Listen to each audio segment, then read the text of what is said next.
देश में कल एक नई शुरुआत का भी दिन है, क्योंकि कल से उत्तराखंड में यूसीसी लागू होने जा रहा है। यूसीसी यानी समान नागरिक संहिता, जिसे पूरे देश में लागू होने की मांग लगातार कई सालों से उठ रही है। ऐसे में उत्तराखंड पहला राज्य है जो इसे लागू करने जा रहा है। इसके बाद दूसरे राज्य भी इसमें रफ्तार पकड़ सकते हैं और इसको लेकर विवाद भी पैदा हो सकता है। देश में यूनिफॉर्म सिविल कोड की पिक्चर का ट्रेलर उत्तराखंड में दिखने वाला है।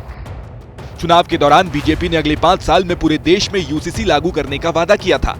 2025 में बीजेपी के राज वाला उत्तराखंड यूसीसी लागू करने वाला पहला राज्य बनने वाला है।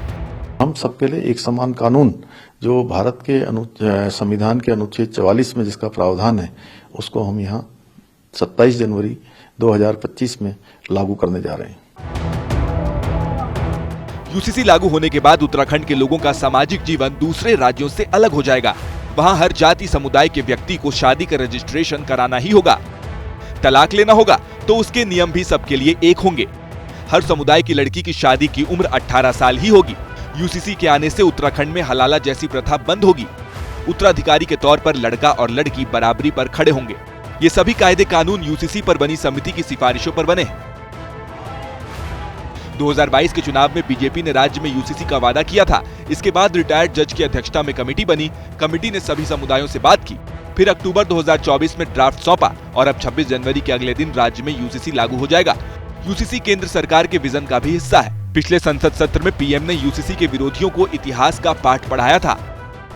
धार्मिक आधार पर बने पर्सनल लॉ को खत्म करने की बाबा साहब ने जोरदार वकालत की थी। इधर उत्तराखंड में यूसीसी की चर्चा से लेकर अब उसे लागू होने तक कांग्रेस लगातार इसका विरोध कर रही है। आप शब्द देखिए, यूनिफॉर्म सिविल कोड, क्या शब्द है? उसका पहला शब्द क्या है? Uniform. Can a uniform civil code any ever be state specific? ये आपस में विरोधाभास नहीं है, पैराडॉक्स नहीं है। कल से लागू होने वाला यूनिफॉर्म सिविल कोड अगर उत्तराखंड में सफल हुआ तो बीजेपी के पास यूसीसी लागू करने से पहले देश को दिखाने के लिए बड़ा उदाहरण मिल जाएगा।